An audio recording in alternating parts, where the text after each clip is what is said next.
nosso boa noite. É com alegria que recebemos a todos e a todas para mais uma reflexão em torno do Evangelho do Senhor. Hoje nós vamos tecer algumas reflexões sobre a parábola da candeia. A parábola da candeia, ela se refere à luz, porque a luz é essencial na nossa vida. A vida orgânica, ela só existe em função da luz do sol. Tudo que existe aqui no plano físico, todos os seres orgânicos, tem como fonte essencial o sol, que é o astro-rei que comanda esse sistema solar. Então, assim como a luz do sol é importante para a vida orgânica, a luz do Espírito, a luz de Deus é importante para a vida do Espírito. Nós somos filhos da luz. Então, se nós somos filhos da luz, somos luz.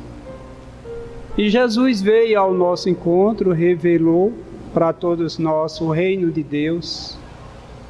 Este ser, essa estrela, como no dizer da benfeitora espiritual Joana de Ângeles, de primeira grandeza, que envolve toda a terra em luz. E ele vem nos convidar a conquistar a luz que existe na natureza essencial do ser.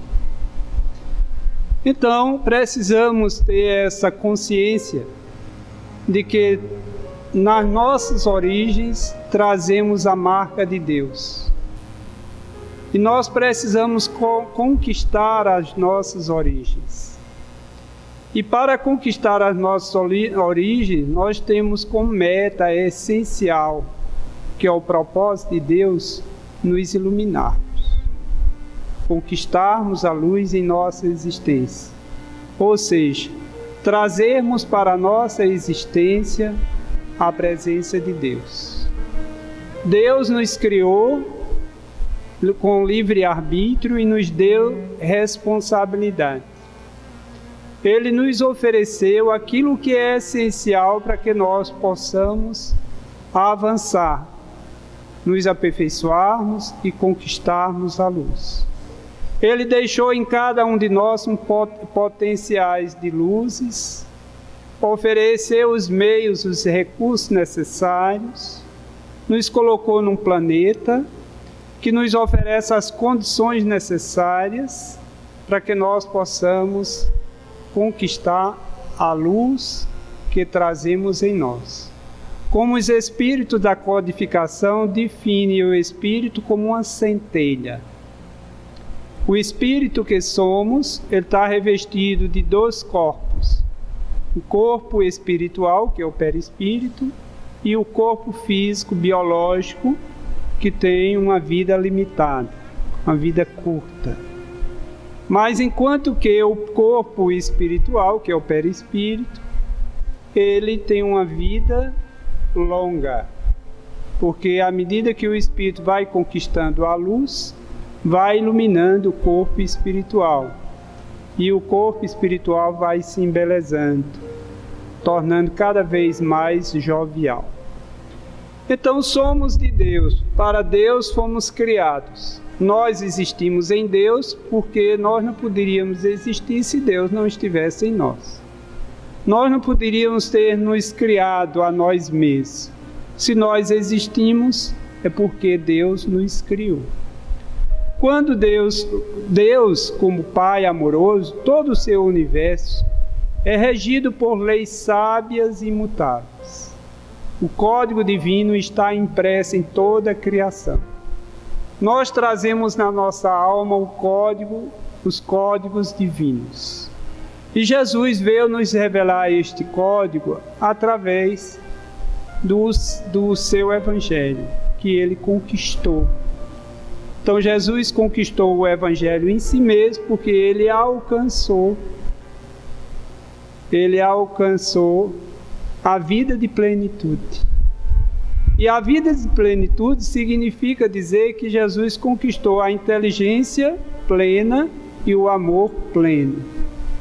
Então, Jesus, Ele é o governador do nosso planeta e Ele vem nos acompanhando há milênios.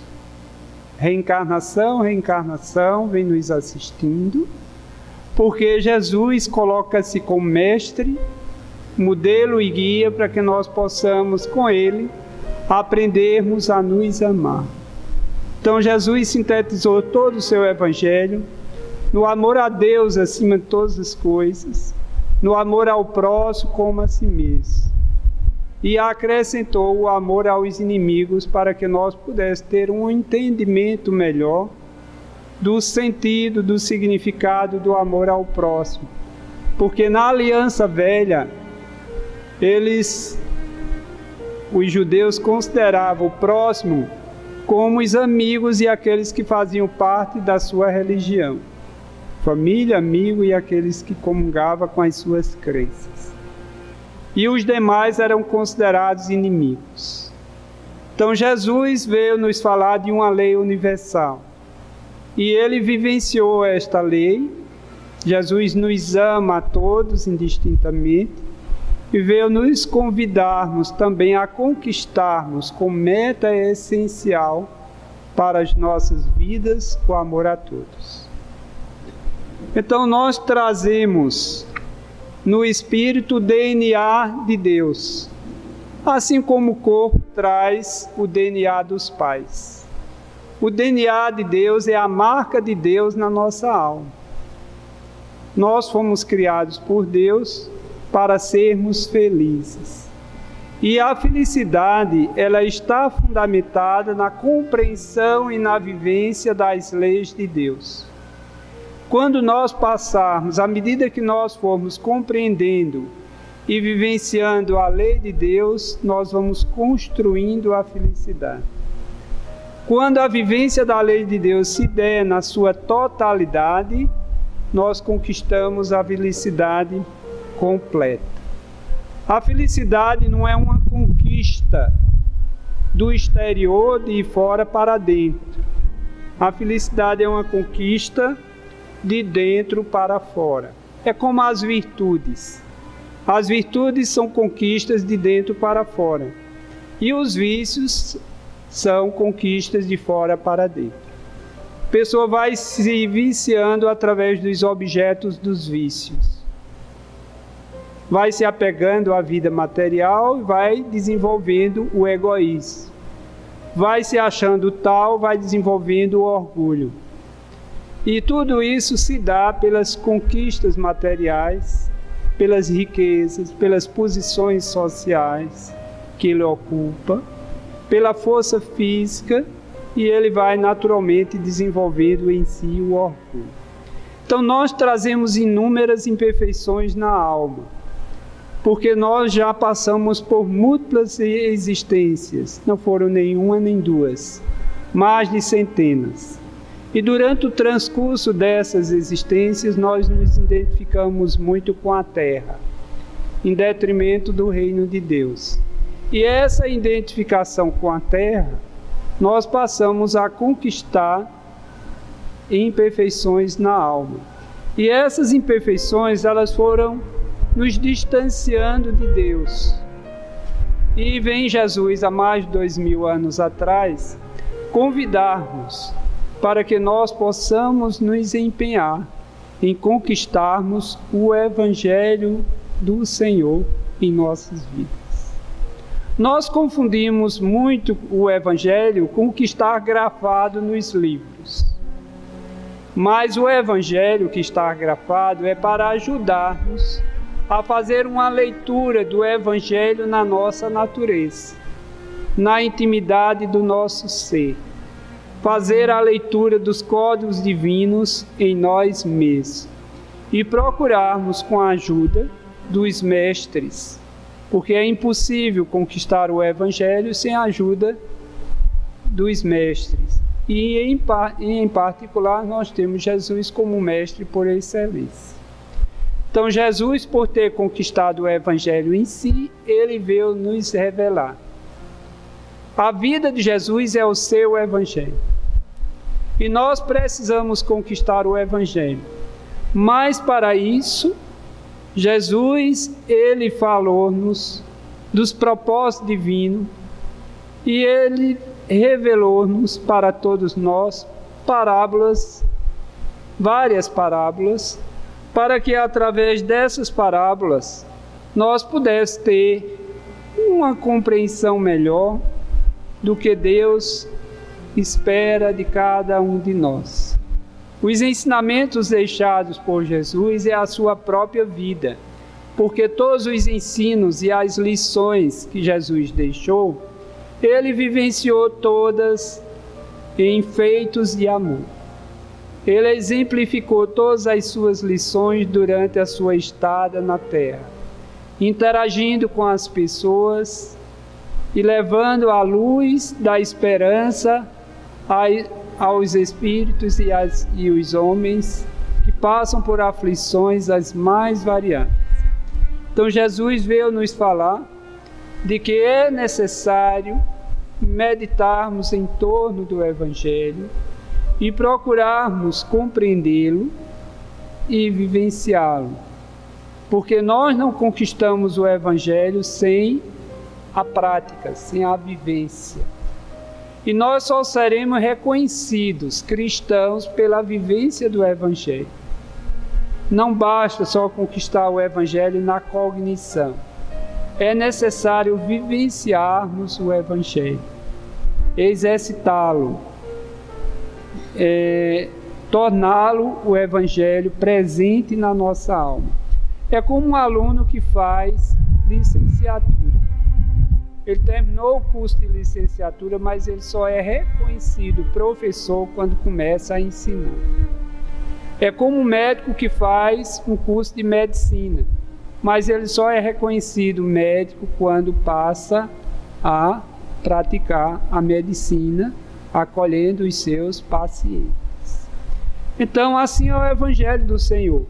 Nós só nos tornamos cristãos quando praticamos o Evangelho. Porque o Evangelho sem prática, ela não transforma a nossa alma. O Evangelho não ajuda-nos a superar a natureza animal, instintiva, agressiva. Porque o Evangelho é a presença de Deus em nós. Quando nós celebramos o Evangelho, estamos celebrando Deus na nossa existência. Estamos vivenciando Deus na nossa existência. E Jesus sintetizou o seu Evangelho no amor. O amor procede de Deus. E nós precisamos eleger como meta o amor a Deus, ao próximo e a si mesmo, procurando fazer aos outros aquilo que gostaríamos que o outro nos faça. Então, os 4 primeiros capítulos do Evangelho segundo o Espiritismo é a base para que nós possamos entender melhor o sentido, o significado da parábola da candeia. No primeiro capítulo do Evangelho segundo o Espiritismo, Allan Kardec, ele fez comentários dessa passagem de Jesus, quando ele afirmou que não veio destruir a lei, e sim cumpri-la. Então, a lei que Jesus nos fala é o próprio Evangelho. Se ele é o próprio Evangelho, então ele vivenciou as leis de Deus na sua plenitude. Então, no segundo capítulo, Jesus afirmou: meu reino não é deste mundo. Ou seja, com isso Jesus quis nos dizer que Deus tem um propósito, que Ele nos criou a todos para que nós pudéssemos conquistar o reino de Deus. E a conquista do reino de Deus se dá quando nós superarmos a natureza animal e conquistarmos por completo a natureza divina. O que é que significa isso? Significa quando nós nos libertarmos de todo o mal que nós incorporamos na nossa alma no transcurso das existências pregressas. Fomos nos tornando egoístas, orgulhosos, vaidosos, prepotentes, e nós vamos nos trabalhando à luz do Evangelho, para que o Evangelho possa levar-nos a todos a purificar o nosso coração, para melhor percebermos Deus em nós, porque Deus é puro. Para nós percebermos Deus em nós, precisamos nos purificar. Então, o terceiro capítulo do Evangelho segundo o Espiritismo nos fala de que há muitas moradas na casa de meu Pai. E Jesus e Kardec fez os comentários mostrando que o planeta Terra é uma das tantas moradas, que nós estamos aqui matriculados no planeta Terra, em mais uma existência, para que nós possamos continuar nos aperfeiçoando, desenvolvendo a inteligência, que é uma faculdade, é um atributo do Espírito, como também desenvolvermos as faculdades morais, que são também atributos do Espírito. E é através do desenvolvimento dessas faculdades que nós vamos conquistando, aperfeiçoando as nossas existências. Mas para isso nós precisamos de morada. Existem moradas tanto no plano físico, como existem moradas no plano espiritual. Então vamos fazer alguns comentários sobre a parábola. Inicialmente, as parábolas do Cristo têm um sentido, porque as parábolas ela traz esse potencial que nos remete a uma nova vida, às esferas superiores, quando a alma for se aperfeiçoando e vai desencarnando e vai sendo acolhida em esferas melhores, vai se preparando no plano espiritual para retornar novamente à Terra, para continuar se aperfeiçoando.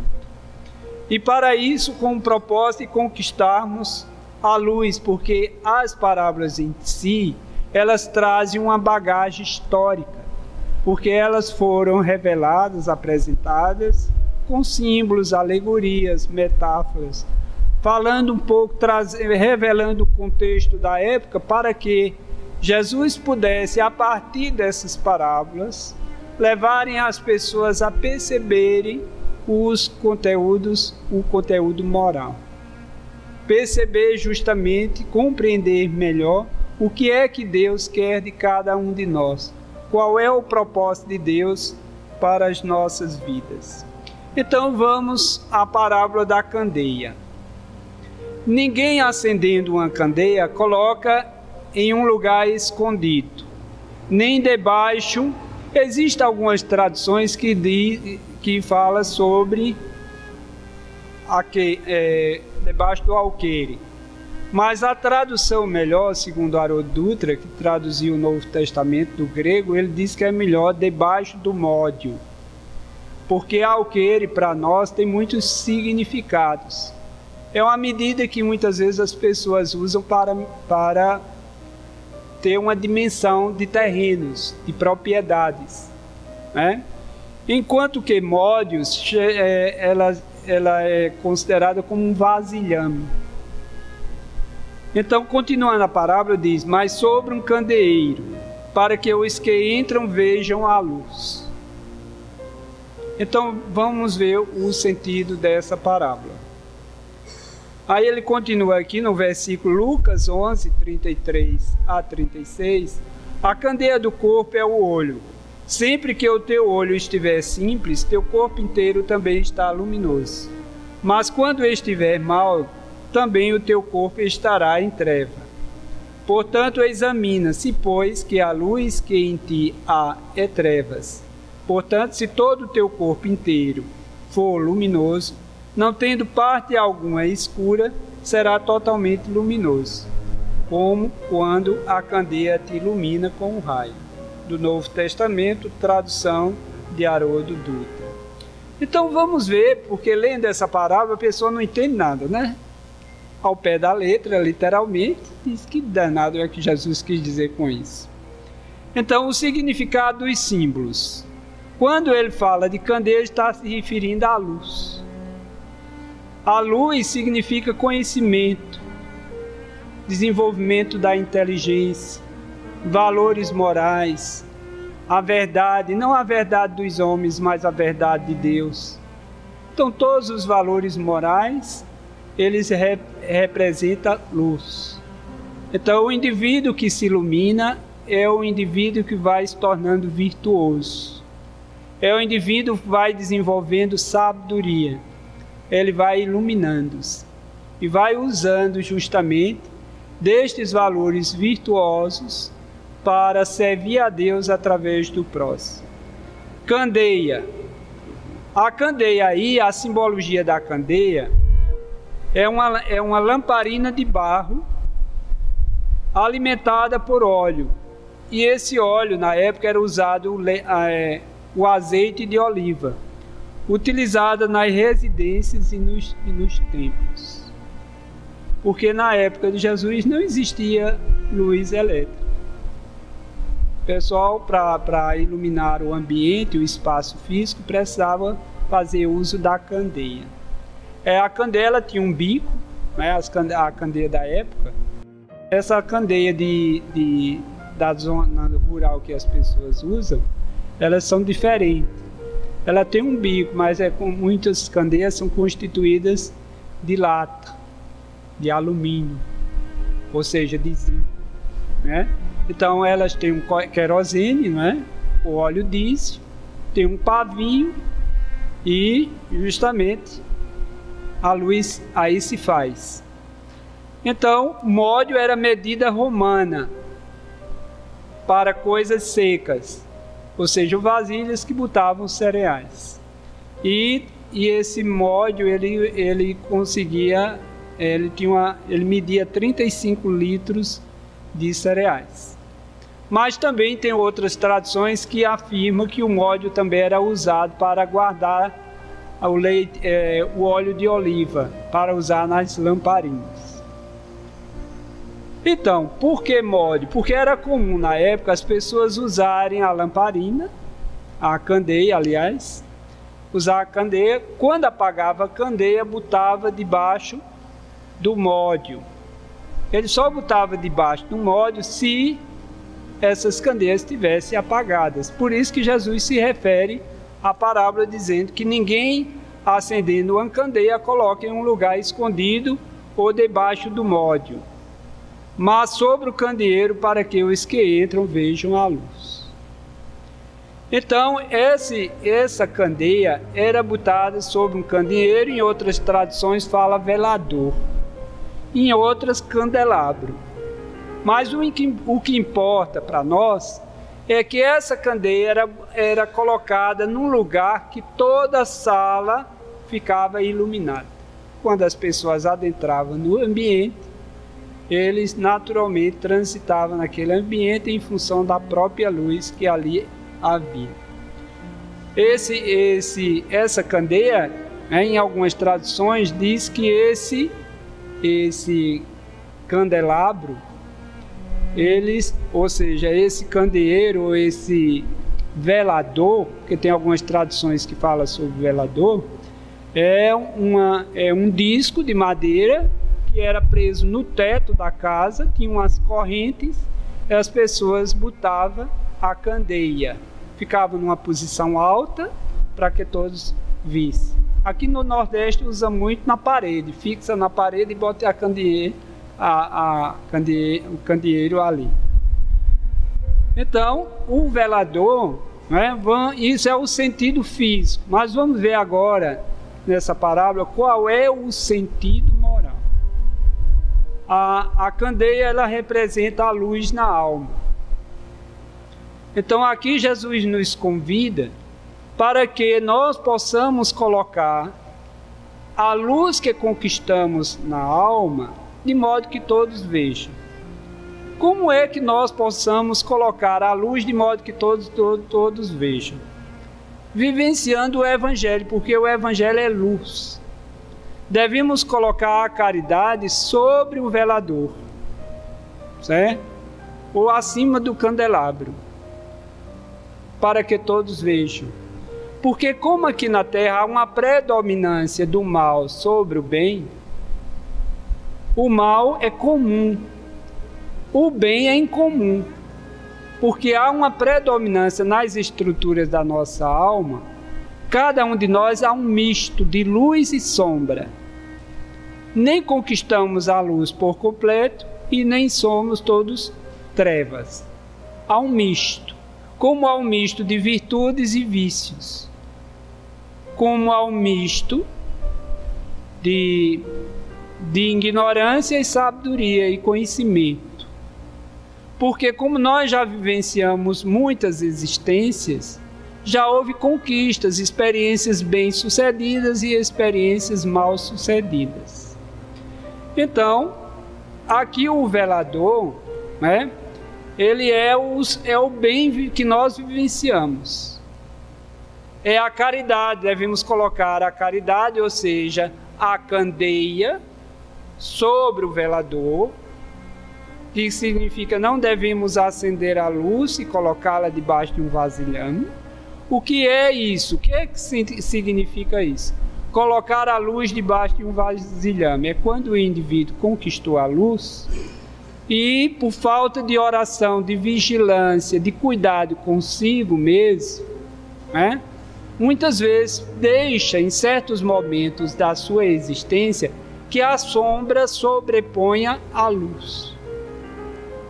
Porque quando o módio, esse vasilhame, espiritualmente falando, significa quando a luz que trazemos na alma é revestida pelo orgulho, pelo egoísmo, pela intolerância, pela vingança, pela maldade.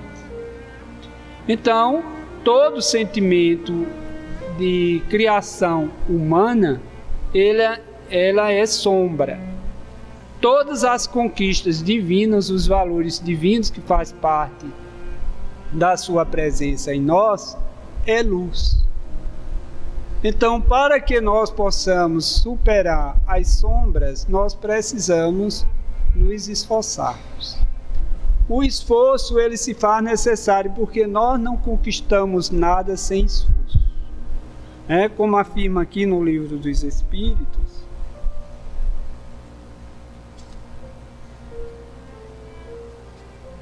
o homem sempre poderia vencer suas más tendências mediante seus próprios esforços, e os espíritos da codificação responderam: sim, e às vezes com pouco esforço. O que lhes falta é a vontade. Ah, como são poucos os que se esforçam entre vós. Vejam, o planeta Terra tem mais de 7 bilhões de pessoas no plano físico. No plano espiritual, Emmanuel diz que tem uns 35 bilhões. E os espíritos superiores dizem que nós são poucos aqueles que se esforçam para conquistar a luz. Por isso que nós vivenciamos um planeta de muita violência, de muita agressividade, de muita miséria, em função da falta de esforço para domar as nossas más inclinações. Porque nós somos reconhecidos como verdadeiro espírita, como afirmou Allan Kardec, reconhecidos como verdadeiros aqueles que se esforçam para domar as suas más inclinações. E é no esforço que a caridade aparece, que a luz que trazemos em nós começa a brilhar. Porque se não houver esforço, o que vai predominar é o interesse, é o orgulho. Com esforço é que a alma supera a si mesma. Porque na realidade tudo aqui na Terra que se conquista é com esforço. A gente só aprendeu a andar se esforçando, aprendeu a falar se esforçando. Ninguém aprende uma habilidade, uma capacidade qualquer sem esforço. Se não houvesse esforço, o nosso corpo ele não tinha motricidade, porque nós trazemos no corpo e na alma faculdades sensoriais, como também faculdades morais, faculdades intelectuais. Mas essas faculdades elas se desenvolvem por esforço. Então, Mas vamos em busca dos universitários para que a gente possa pedir ajuda aos universitários, que segundo aqui no nosso contexto, vamos pedir ajuda a Emmanuel, que é o embaixador do Evangelho. Emmanuel, ele vem estudando o Evangelho há muito tempo, né? E ele vem comentando passagens dos evangelistas. Ele vem fazendo os comentários para que nós possamos ter uma compreensão melhor. Aí Emmanuel diz o seguinte, que a candeia, a luz procede do combustível, e que o combustível é a nossa existência física,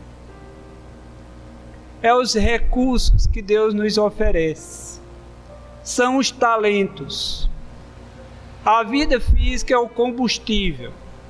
Se nós colocarmos todos os recursos que a vida física oferece a serviço de Deus, a alma vai se iluminando, vai desenvolvendo a luz.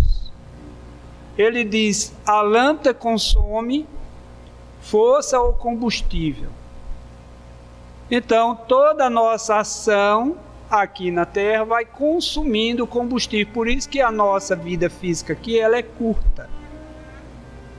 Porque o que mais leva-nos a ter uma vida longa são os valores morais. Os vícios diminuem o tempo de existência nosso. Então, como nós estamos aqui para conquistar a luz, se somos um misto de luz e sombra, então a sombra diminui o tempo de longevidade, o tempo de vida física aqui na Terra.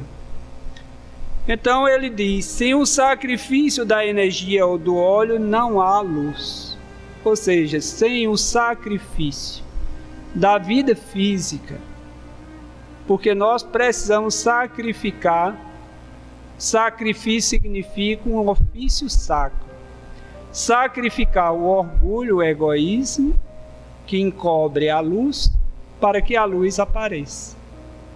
E esse sacrifício, para a gente sacrificar a zona de conforto, nós precisamos nos colocar a trabalho do bem. Porque existe o trabalho útil, que é o trabalho das profissões. Mas muitas vezes as pessoas, o trabalho útil, a pessoa espera uma recompensa material, o salário. Mas aquele que além do salário pratica o trabalho com amor, aí ele é recompensado, porque amor, quando ele ama, ele está agindo com Deus. Então aí ele é recompensado e vai conquistando a candeia que lhes é própria, a luz que lhes é própria. Então, com essas palavras de Jesus, quando ele diz não se deve pôr a candeia debaixo do alqueire, ele está nos convidando a conhecer as leis de Deus e vivenciá-la. Porque todo o Evangelho é um convite à vivência das leis de Deus. Porque nós somos regidos por leis sábias e imutáveis. Assim como o nosso corpo é regido por leis. Existem limites em relação às necessidades corporais. Quando a gente come aquilo que é necessário, a gente tem saúde. Quando a gente come de forma desmedida, o corpo adoece. Quando a pessoa não atende aquelas calorias que se faz necessário, ele enfraquece.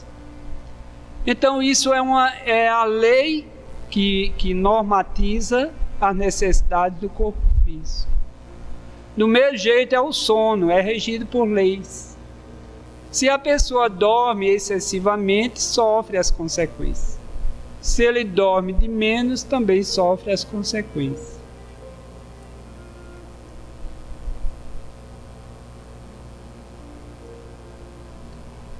Então, vamos em busca de Emmanuel para a gente fazer um comentário, que o tempo passa rápido, né? Então, quando Emmanuel diz, se refere à candeia como símbolo, à candeia simbólica, tem uma mensagem dele que diz: não olvidemos que é imprescindível erguer o facho da compreensão com Jesus. Ou seja, compreender a lei e vivenciá-la. Quando a gente compreende a lei de Deus e vivenciá-la, a gente compreende as pessoas com as quais a gente caminha. E a gente compreende também a nós mesmos. E a gente passa, em função dessa compreensão, nos acolhermos, acolhendo a Deus para superar nossas fragilidades, nossas dores, imperfeições que trazemos na alma. Quando acolhemos a nossa vulnerabilidade, porque nós somos vulneráveis, em função de trazermos na alma um fundo vicioso, então nós somos vulneráveis. Então, quando acolhemos as nossas vulnerabilidades, nós nos tornamos mais fortalecidos para superá-las. E tudo isso, Emmanuel diz que, através da vida prática, arrebatando ao velador de nossas conveniências, possibilidades, para o orgulhoso, a candeia simbólica do Cristo é a humildade. Como superar o orgulho? Primeiramente, nos conhecendo, percebendo que estamos orgulhosos e procurando colocar a candeia da humildade acima do velador, para que todos percebam. Porque não é uma humildade de fachada, não. É uma humildade que as pessoas percebam que de fato ele está com a atitude de humildade, porque respeita o outro, valoriza o outro e passa a se sentir semelhante ao outro, não diminui o outro em detrimento do seu orgulho, ou seja, da humildade. Então, tudo isso é a luz que trazemos na alma, porque há uma candeia essencial que precisa se tornar existencial. A presença de Deus precisa, por isso que Jesus: brilhai a vossa luz. Deixai que a vossa luz brilhe, para que todos a percebam. Para o inimigo é a desculpa sincera. Para o triste é o consolo. A doutrina espírita vai nos consolar. Porque existe a tristeza patológica e a tristeza boa, que é quando o indivíduo está caminhando em busca da luz, mas sente saudade dos vícios, das paixões. Ele sente saudade, mas ele se esforça para superar essa tristeza e conquistar uma alegria verdadeira, fundamentada no espírito da felicidade. Então, aí tudo isso, a vontade, a busca da pessoa justamente superar as suas imperfeições, precisamos colocar a candeia da caridade sobre o velador, para que todos percebam. Então, esse para todos percebam não é no sentido do orgulho, é no sentido de que quando as pessoas percebem, elas usufruem daquela luz. É como um vagalume que está numa grande noite e tem vários serzinhos pequenos, mas ninguém nota, ninguém sabe. Mas se aparece um vagalume, a pessoa diz: lá vai o vagalume. Porque é algo incomum, só ele tem luz. Então, no momento que existe pessoas assim, 100 pessoas egoístas, se aparece um que se sente tocado, sensibilizado pela dor do outro, todo mundo vê aquela pessoa, ela se apresenta ali e, em função da sua atitude, da sua forma de se conduzir, das suas palavras, do acolhimento ao outro, todos percebem. É isso que Jesus quer dizer, Porque quando ele diz que ninguém, quando ele diz aqui, e ninguém acendendo uma candeia coloca no lugar escondido, ou seja, ele está se referindo a todos os seres. Ele está dizendo com isso que todo ser, por sermos filhos de Deus, temos luz. E não devemos negar essa luz. Não devemos colocar essa luz debaixo de um vasilhame para externar orgulho, egoísmo, vaidade. Porque quando nós abafamos a luz, nós nos tornamos mais frágeis. Porque o que nos torna mais fortalecidos em Deus é a sua luz. É a substância do amor que revela, que expressa brilho. O amor expressa um brilho. Por isso que justamente ela nos leva a isso. Mas Emmanuel diz o seguinte: se foste ofendido, não conserve a luz do perdão nas dobras escuras dos melindres enfermiços. Muitas vezes a pessoa foi ofendida, mas esconde a luz do perdão no melindre, no orgulho ferido, no ódio, na raiva. E ele passa a sofrer as consequências disso, porque no lugar de estar conectado a Deus pela luz do perdão, ele se desconecta e se fragiliza. Então devemos colocar a vida, porque quando Jesus afirmou: eu vim para que todos tenham vida, e vida em abundância, ele não está se referindo à vida biológica, porque todo mundo tem a vida biológica. Os que estão encarnados todos têm a vida biológica. Mas a vida espiritual,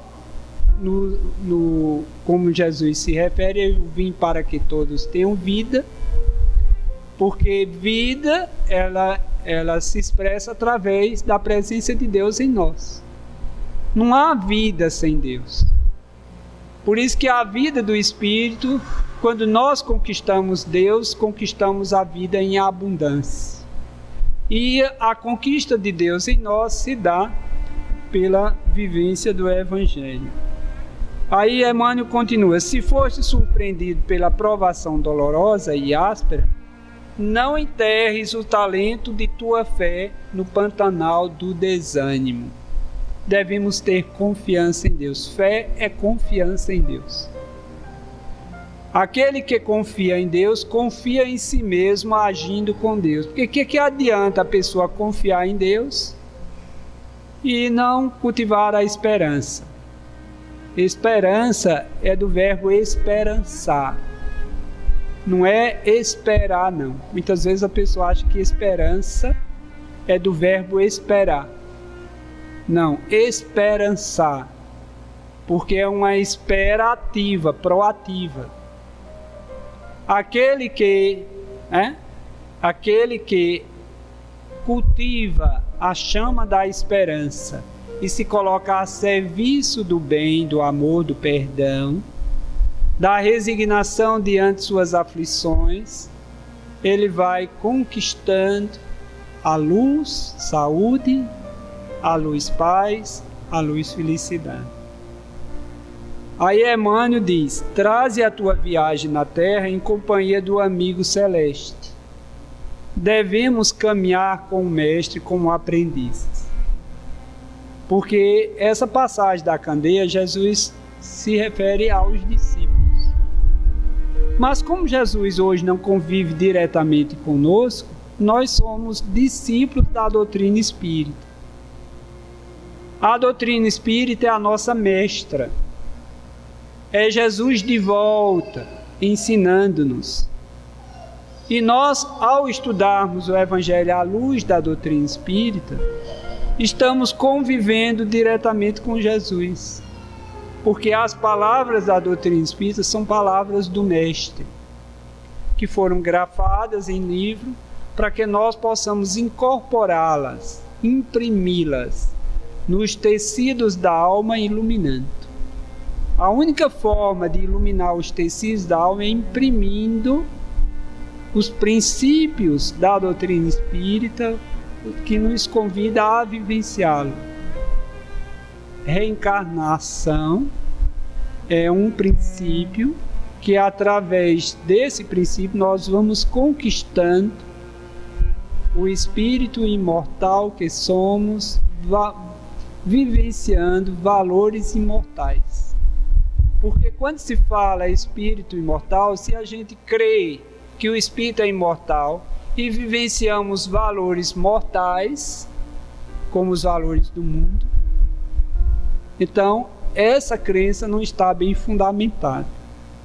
Se nós nos vemos espíritos imortais, nós devemos ir em busca dos valores imortais, que são os valores da caridade, do amor, do perdão, que são valores imortais, que são valores divinos.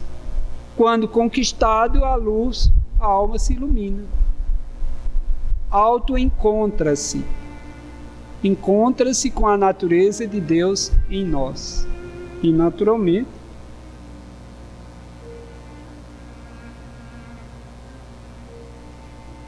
então, para encerrarmos,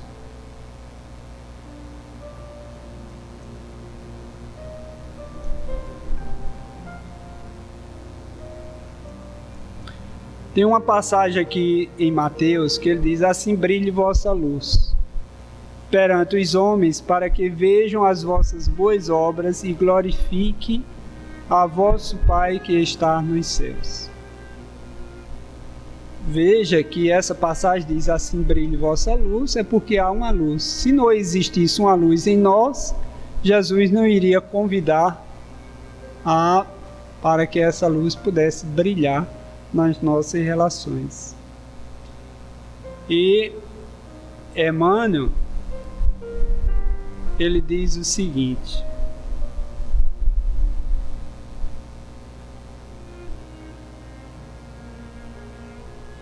ele diz que todo discípulo de Jesus é aquele que sente saudade de uma nova vida, que sente saudade do Mestre, sente saudade da felicidade, sente saudade da paz, sente saudade de uma consciência tranquila. E essa saudade, ela nasceu justamente da alma se sentir saturada no mal. Por isso que Emmanuel diz com suas palavras: aquele homem que já se entediou das substâncias deterioradas da experiência transitória, pede a luz da sabedoria, a fim de aprender a semear o amor em companhia do Mestre. Quando nós nos saturamos do mal, a pessoa diz: já vivenciei tanto, já sofri tanto, basta, quero uma nova vida, quero ser feliz. E ele se vacina. É como alguém que gosta de doce de leite, só aguenta uma colher, 2, 3, depois satura. Quero mais isso não. Doce demais. Então, o mal que trazemos na alma foi criação do homem. Como nós trazemos a marca de Deus, quando a gente faz o bem, a gente se sente bem. Isso comprova de que nós fomos criados para o bem. Quando a gente faz mal, a gente se sente mal. Isso comprova que não trazemos a marca do mal em nossa alma. O mal é algo estranho. O mal, o ódio, os espíritos superiores dizem que é corrosivo, que é um tóxico, que envenena a alma, que ensombreia a alma, que dilacera os tecidos da alma. Aí Jesus vem como restaurador, quando a alma abre o seu coração à luz, e Jesus vai restaurando, iluminando e embelezando a própria alma. Para isso, a alma precisa: ajuda-te a ti mesmo, que o céu te ajudará, que Deus te ajudará, fazer a parte que nos cabe, porque a parte de Deus, Ele já fez. Não é? A nossa parte é acolher a luz que Deus nos oferece, porque Deus nos ama, a sua misericórdia é para todos. Deus ama os que sofrem e os que fazem sofrer, os justos e os injustos, porque o amor de Deus é como a luz do sol. Mas nós precisamos nos amar para acolher o amor de Deus. Nós precisamos acolher a nós mesmos, em nossas imperfeições, nossas fragilidades, para acolher a misericórdia de Deus. Porque a gente pede muita misericórdia a Deus. Senhor, misericórdia. Mas nós esquecemos de ser auto-misericordioso para conosco e misericordioso para com o nosso próximo. Então vamos colocar a misericórdia sobre o velador, para que a luz possa se expressar para todos. Porque a misericórdia é um sentimento em que nós nos vemos semelhantes. Nós nos respeitamos. A misericórdia, ela torna as nossas fragilidades, ou seja, torna a nossa alma mais fortalecida. Porque imaginemos um aluno na escola quando ele não acolhe a sua ignorância. Ele sofre muito. Isso eu não aprendo, não adianta. Eu não vou aprender, eu vou desistir desse curso. Mas quando ele acolhe que não sabe e almeja fazer um novo aprendizado, quando a gente se reconhece orgulhoso e percebe que o orgulho está sabotando a nossa vida, está impedindo da gente ver a beleza da vida, de se ver, de se trabalhar, de se superar. Porque o orgulho é a perfeição que não existe. A pessoa se acha perfeita e se quebra. Porque ele exige dele algo que ele não tem condições de dar. A humildade, no dizer de Jesus, é: bem-aventurados os pobres em espírito, porque é deles o reino dos céus. Jesus quis dizer com isso que bem-aventurados aqueles que se reconhecem pobre, porque supera a pobreza. Se a pessoa se considera rico, ele se paralisa. Rico de inteligência, ele diz: para que mais estudar se eu já sou inteligente? Então, quando ele se reconhece pobre em espírito, ele está sempre aberto para se aperfeiçoar, para se melhorar. E a perfeição não tem limites. Por mais que a alma se aperfeiçoe, mas tem sempre o que aperfeiçoar. Porque Deus é infinito, as suas perfeições são infinitas. Então,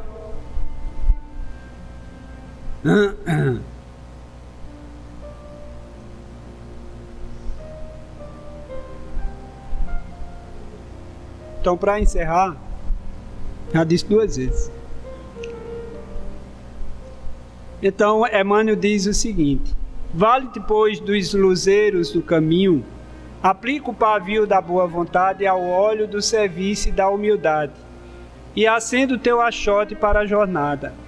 Agradece ao que te ilumina por 1 hora, por alguns dias ou por muitos anos.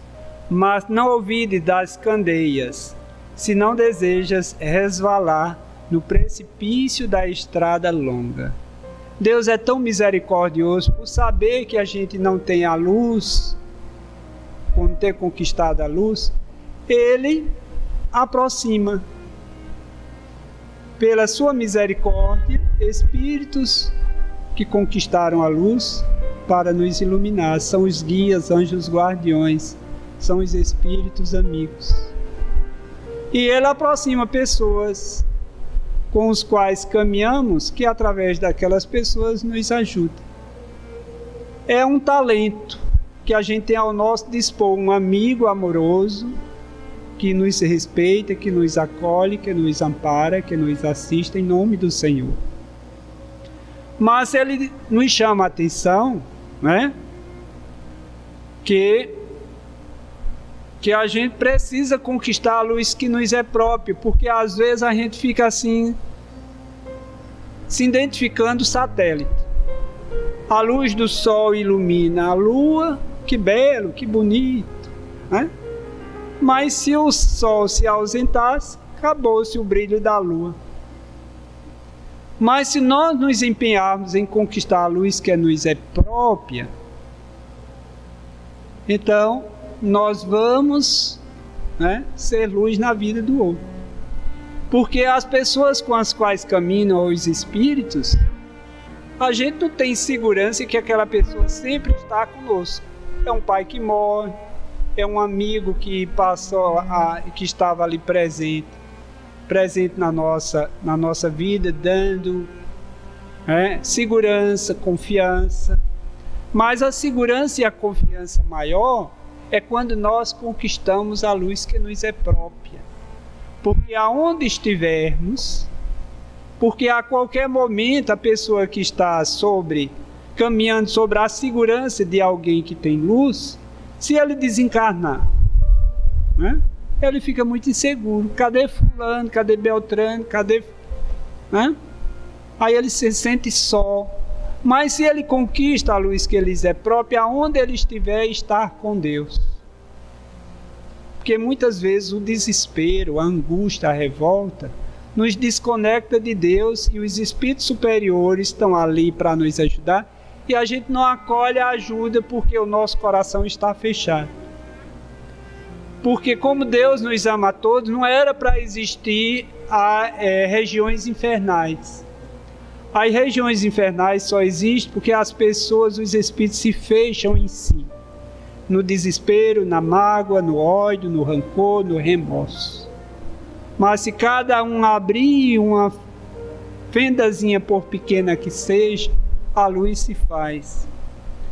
Aí Emmanuel diz: podes falar maravilhosamente acerca da vida, argumentar com brilho sobre a fé, ensinar os valores da crença, comer o pão da consolação, exaltar a paz, recolher as flores do bem, aproveitar os frutos da generosidade alheia, conquistar a coroa efêmera do louvor fácil, amontoar títulos diversos que te exornem a personalidade em trânsito pelos vales do mundo. Tudo isso, em verdade, pode fazer o espírito, que se demora indefinidamente em certos ângulos da estrada. Todavia, avançar sem luz é impossível. Porque muitas vezes a gente confunde a luz com as assistências que a gente recebe. Mas o alívio é por um certo tempo.